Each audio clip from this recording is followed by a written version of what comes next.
2020 ఆగస్టులో NCB narcotics bureau ఇండియాలో జరిగే డ్రగ్స్ ర్యాకెట్లపై దాడి చేసింది. అలాగే central crime branch CCB Kannada ఇండస్ట్రీలో డ్రగ్స్ వాడేవారిని మరియు సరఫరా చేసే వారిపై దాడులు జరిపింది. ఈ దాడిలో కన్నడ ఫిల్మ్ ఇండస్ట్రీ నుంచి సంజన, రాగిని ద్వివేది, పార్టీ ఆర్గనైజర్ అయిన వీరేన్ ఖన్నాతో పాటు ఇంకొక 14 మందిని అయితే అదుపులోకి తీసుకుంది. సెప్టెంబర్ 8, 2020న సంజన ఇంటిపై దాడి చేసి సంజనతో పాటు ఆమె సహాయకుడిని మరియు ఆమె తల్లిని కూడా సిసిబి అరెస్ట్ చేసింది. సంజనతో పాటు సంజన యొక్క 2 మొబైల్స్ ను కూడా సీజ్ చేసింది. ఎందుకంటే సంజన డ్రగ్స్ వాడకంతో పాటు డ్రగ్స్ సరఫరా చేసిందనే ఆరోపణతో ఆ మొబైల్ ఫోన్స్లో వాట్సాప్ గ్రూప్లో డ్రగ్స్ వాడకం మరియు సరఫరా గురించిన వివరాలకు సంబంధించిన గ్రూప్లో తాను సభ్యురాలుగా ఉన్నట్లయితే సిసిబి గుర్తించింది. 2015 నుంచి 2020 వరకు సంజన అనేక సార్లు డ్రగ్స్ వాడినట్లు మరియు సరఫరా చేసినట్లయితే సంజనపై కేసు నమోదైంది. దీంతో సంజనను అరెస్టు చేయక తప్పలేదు.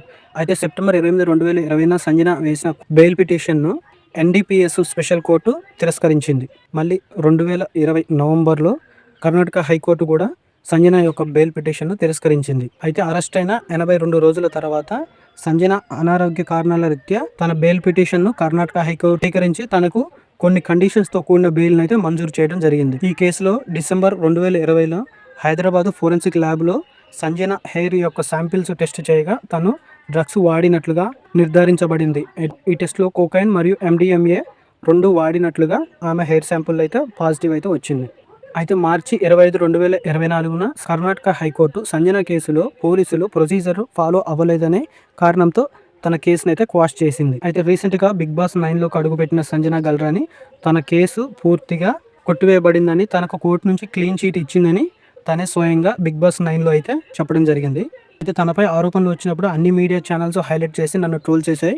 హైకోర్టు నా కేసు కొట్టేసి క్లీన్ చీట్ ఇచ్చినప్పుడు మాత్రం ఏ మీడియా సంస్థలు కూడా పెద్దగా పబ్లిష్ చేయలేదు, న్యూస్ కవర్ చేయలేదంటూ బిగ్ బాస్ 9లో అయితే సంజన గల్రాని కొంచెం ఎమోషనల్ అయితే అయ్యారు. అయితే తనపై వచ్చిన ఆరోపణలకి నెగిటివిటీకి తను ఫుల్ స్టాప్ పెట్టాలనే ఉద్దేశంతో బిగ్ బాస్ 9లోకి అయితే అడుగుపెట్టింది. బిగ్ బాస్ 9లోకి అడుగుపెట్టేటప్పుడు తనకి 5 నెలల పాప అయితే ఉంది. తన పాపను హస్బెండ్ దగ్గర వదిలేసి తను బిగ్ బాస్ 9కి అయితే వచ్చింది.